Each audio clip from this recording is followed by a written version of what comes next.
ఒక్కడుగా బయలుదేరి శూన్యం నుంచి సునామీ సృష్టించి తెలంగాణ సాధించిన మహానాయకుడు కేసీఆర్. ఇది ఏ రాజకీయ మరుగుజ్జు అవునన్నా కాదన్నా ఇవాళ మోకాలెత్తున్నోడు ఎగిరెగిరి పడ్డా వానపాములు నాగుపాములై గుసగొట్టినట్టు యాక్టింగులు చేసినా కేసీఆర్ ఆనవాళ్ళు చెరిపేస్తామని ఎన్ని డైలాగులు కొట్టినా చరిత్ర చెరిపేయలేని సత్యమైంది అంటే కేసీఆర్ లేకపోతే, ఈ గులాబీ కండువానే లేకపోతే ఈ తెలంగాణ రాష్ట్రమే లేదు అనేది అక్షర సత్యం.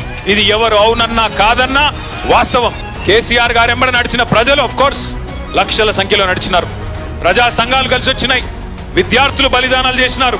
కానీ కేసీఆర్ నడుం బిగించి మొదటి అడుగు వేయకపోతే ఆ తర్వాత 14 ఏళ్ల చరిత్రనే లేదు. కానీ ప్రారంభించినాడు ఏముండే? మనీ పవర్ లేదు, మజిల్ పవర్ లేదు, కులబలం లేదు, ధనబలం లేదు, చూపెట్టే మీడియా లేదు. ప్రతికూల శక్తులన్నీ తెలంగాణ వద్దని కోరుకునే శక్తులందరూ హైదరాబాద్ లోనే అడ్డాబెట్టి ఎట్లా నడుపుతావో చూస్తాం, తొక్కి పారేస్తాం నిన్ను అని ఒకవైపు హుంకరించడాలు, మకల ఉట్టింది పుబ్బల పోతది అని శాపనార్థాలు.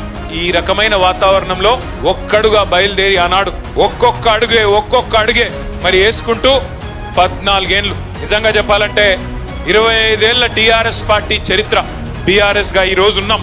చరిత్ర చూస్తే 3 పాత్రల్లో కూడా విజయవంతమైన ఒకే ఒక్క పార్టీ భారతదేశంలో మన పార్టీ మాత్రమే.